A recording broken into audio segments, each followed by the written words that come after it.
Hey guys, welcome back. It's Solo Base 15 here, and today we are going to be talking about using Night Sisters on offense in Grand Arena, specifically using Night Sisters to counter Geonosian squads and heavy relic Geonosian squads in Grand Arena.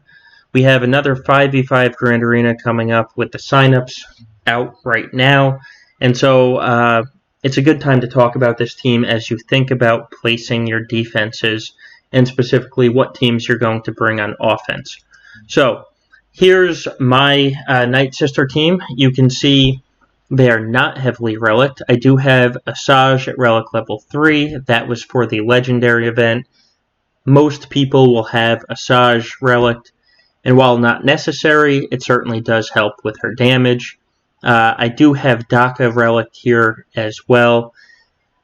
This one I strongly suggest you can do this counter without an R4 Daka. I've done it before, and it still works, but you want Daka to survive, so you don't necessarily need to get her up to R4. Just getting her G13 is probably enough, or even R1, but you want her to survive, which is why I have her at Relic level 4. You can see the rest of the Night Sisters all have a few G12 pieces. Nobody's really close to going G13.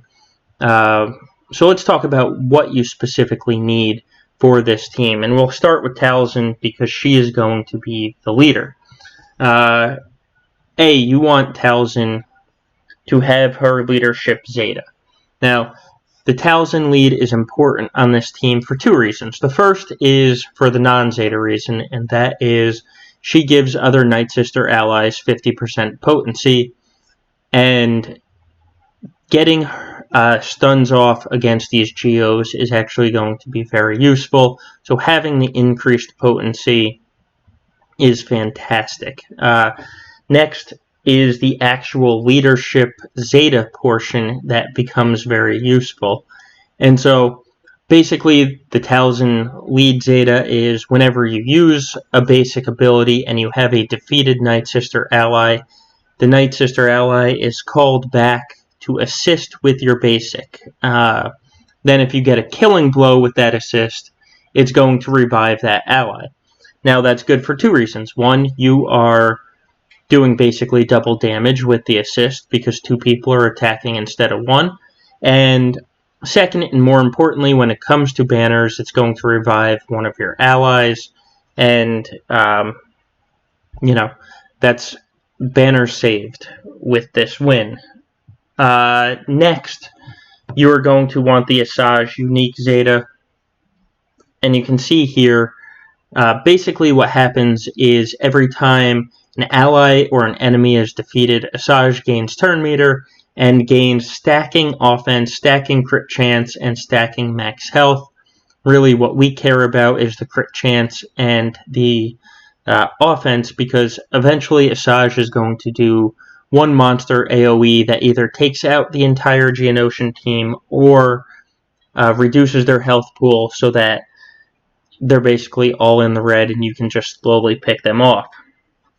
Next, this isn't required, but again, along with the relic levels, it's very highly suggested, is the Daka Zeta. This is on her unique, and you can see here it's when another ally is revived while old Daka is active, Daka gains 10% max health, which stacks.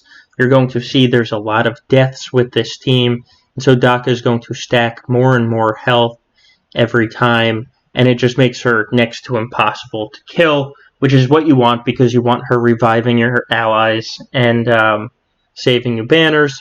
Now, modding Daka is important here. Speed doesn't matter. In fact, I have a health arrow rather than a speed arrow. You want her to survive as much as possible. So I have health arrow, health sets, health triangle, health cross, and health circle. You can see I brought them all up to 6E, and I've gotten her health up to just about 120,000. Plus then you add in the stacking effect, and you can see why she's becomes next to impossible to kill. This is also important because of how the Geos target. After that, we're going to do is use the Talzin lead. We're going to use the Asajj on the team. We're going to use Daka on the team. Then the final two are going to be Zombie, because obviously she dies and revives a lot, and she revives her teammates twice before they can be killed. And then Spirit is going to be the fifth. You can see my Spirit here has no right side pieces, and she's very easy to kill, which is actually a good thing on this team. So let's go out to a video, and I'll show you why you kind of want Spirit dying. So you can see here I'm going up against a very heavily relicked Geo team, or at least 4 of them are. I'm using my team with relics on only Asajj and Daka. Now, what you want, and you can see this on the bottom, is you want to dispel the Brute, also getting the stun.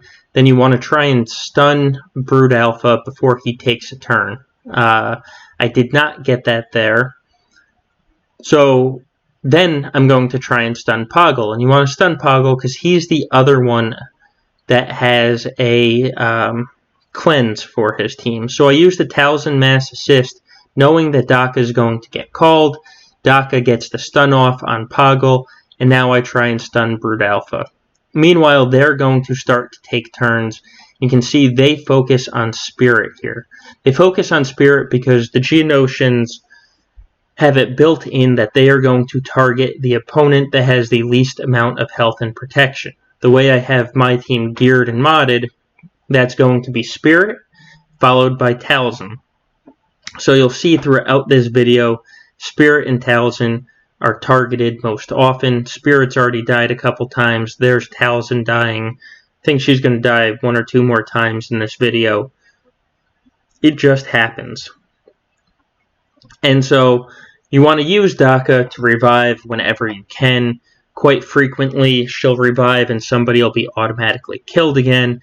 But you see Spirit used his big hit there. Or not Spirit, Spy used his big hit to take out Spirit rather than costing you the fight like it would in a Treya fight.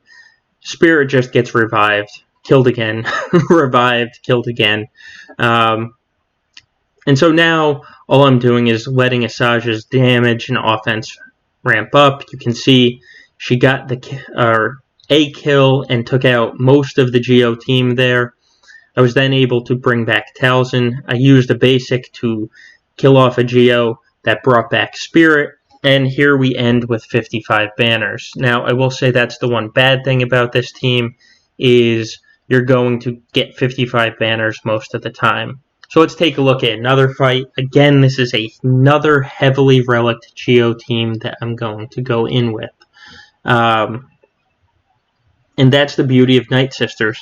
Relics on the Geonosians really don't matter much with this counter. As long as you're set up with everything that you need, you can take on any team. So here I dispel the Brute, I go after Brood, and I actually got the stun off this time.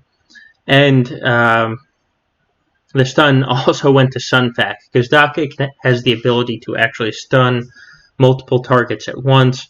So next I focus on Poggle, get the stun on Poggle so he can't cleanse the stuns. And now it's really about just waiting and letting Asajj's health and protection ramp up. I'm going to use Talzin's AoE here just to slowly work down a little bit of their health pool. One thing to remember when Brute is taunting is that Asajj has the cleanse, and so use Asajj's cleanse when Brute is taunting and Spy is hidden, and if you can get a stun off on Spy, it'll make your life a lot easier, though it's not needed because, as you can see here, Zombie has the least health and protection right now because they hit Zombie first, and so they're just going after Zombie, and there's a ton of deaths. And in fact, I got Brute there, which is fantastic. And so now I'm just waiting. It's kind of, that's the one thing about this counter, is you just kind of have to wait for Asajj's offense to ramp up. One thing to point out with Night Sisters, when Plague is applied, nobody can cleanse a debuff on that tune. So I have Poggle and Brood were stunned with Plague applied. They wouldn't have been able to be brought out of that stun, which is why you want to use that Talzin Zeta, or not Zeta, Talzin AoE as well, because you spread the Plague and stunned tunes stay stunned. Now here, you can use the Talzin Mass Assist to kill a Geo, because they only balance their health at the start of an enemy turn. The Talzin Mass Assist, even though it's 5 tunes attacking, counts as 1 turn. So if you can use Talzin to go after a weaker Geo, you should, because you can kill them without health balancing in between hits. So you saw there, I actually got 56 banners, because I got lucky enough that Daka didn't get even a nick on her. No AoE was used by the Geos. And so there we go. With 5v5 coming up, a lot of people are looking for ways to counter Geonosians. And this is how you use your Night Sisters to counter Geos and save your more important teams like, say, CLS or Treya for the important counters and not just to counter somebody's Geos. So thank you for joining me. My next video will be round 1, fight 1 of this Grand Arena Championship. I will see you then.